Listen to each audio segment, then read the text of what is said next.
Historia de Bienservida. Bienservida bajo los condes de Paredes. Segunda parte.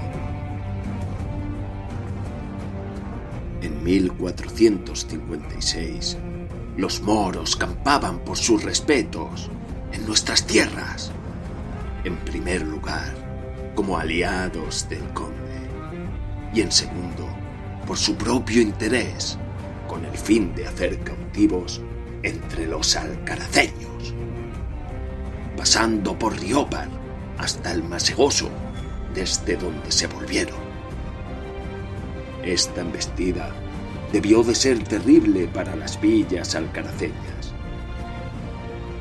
La del año siguiente fue mucho peor, pues los moros saquearon innumerables villas. De ambas acometidas, los habitantes de Bienservida se vieron libres, merced a sus vasallos del conde. Pero sin embargo, debió de ser de un gran costo en alimentos para abastecer a las tropas. Mas sabiendo que en el fondo eran enemigas. Debido a estos hechos, el rey rompió la tregua que tenía establecida con los granadinos y ordenó hacerles la guerra en todas las fronteras a cuya causa se unió Alcaraz, que era uno de los términos más castigados por estas tropelías. En 1460, y una vez que la situación se tranquilizó, Alcaraz obtuvo del rey un documento en el que se confirmaban sus derechos de propiedad en los términos, prohibiendo a los vecinos de los mismos el acotamiento de las tierras. Pero a los bienservideños esto no les importaba demasiado, pues se sentían protegidos incluso por patrullas que el conde había establecido sin derecho alguno, y que sin embargo hacían su labor como si fuesen dueños absolutos. Pero aún llegó la cosa más, pues los vasallos del conde se negaron a cumplir la obligación que tenían de llevar sus ganados a la mesta, que desde tiempos de Alfonso X se celebraba en Guadalmena, en beneficio exclusivo de Alcaraz. Sin embargo, conservaron, porque así les convenía, el derecho de pastar y abrevar en término alcaraceño. Es probable, sin embargo, que los de Bienservida, por razones de proximidad, continuasen yendo a Guadalmena en lugar de ir al Bonillo o a Villarrobledo. Por estas fechas, los Manrique estaban en guerra tratando de recuperar todas las posesiones de la orden.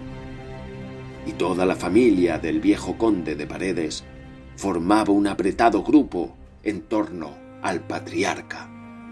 Y además, aprovechando la confusión, atacaban Riópar, auxiliados por hombres y pertrechos de las villas cercanas. Y como era natural, Bienservida no era ajena a esta guerra, pero su actuación debió de ser mínima en este caso, pues había una recesión de la población por estos años. Durante los primeros meses de 1465, los Manrique dotaron de término a sus villas, a costa del territorio de Alcaraz, y pusieron en estas alcaldes, jueces y caballeros de sierra. Don Rodrigo Manrique secretamente entró en alianza e intrigas con el fin de entronizar en Castilla a la princesa doña Isabel, y entretanto don Pedro Manrique, hijo del anterior y que había heredado casi todos sus términos, rescataba algunos lugares que, como era el caso de Bienservida, se encontraban en poder de uno de sus servidores más íntimos. don Rodrigo Alfonso de Torres, por una suma simbólica de 600 maravedíes, efectuándose esta compra el 3 de abril de 1468. 2 años después, en 1470, compró Villapalacios por una cuantía inferior, pues fueron en este caso 500 maravedíes. Al morir Enrique IV, la cuestión sucesoria quedó planteada. Las revueltas internas eran frecuentes en todas las localidades de la comarca y eran atizadas por espías de ambos bandos.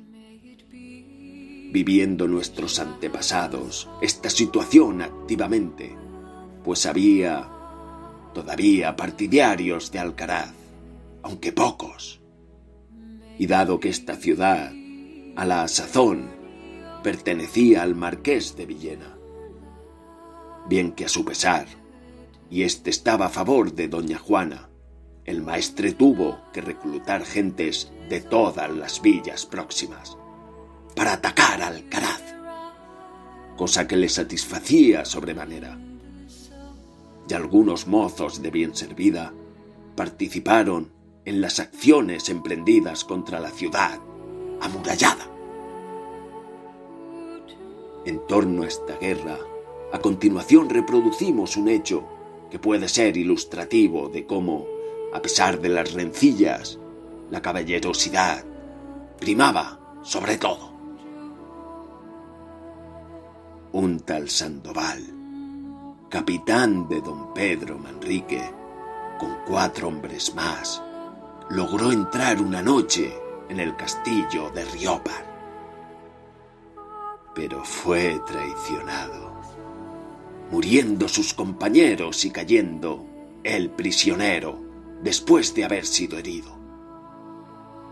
En prisión fue curado y fue haciendo amistad con el alcaide Montoya, el cual finalmente le dejó en libertad, bajo promesa de no volver a ir contra él mientras durase el cerco del castillo.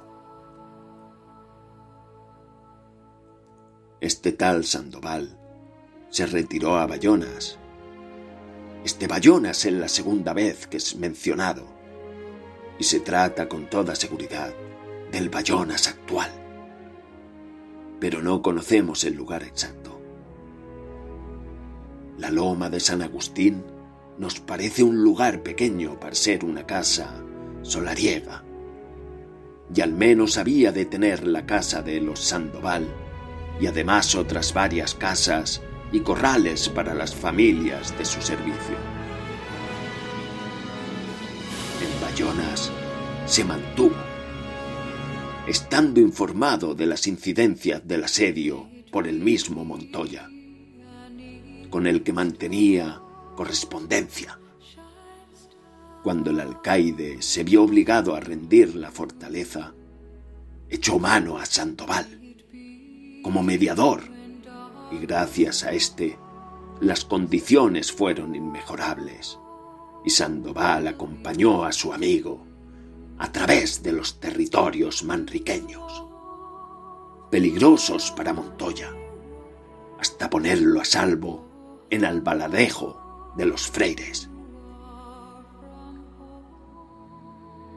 Como ya dijimos, las villas tenían que pagar los impuestos de Alcaraz, como por ejemplo la cuenta de San Miguel,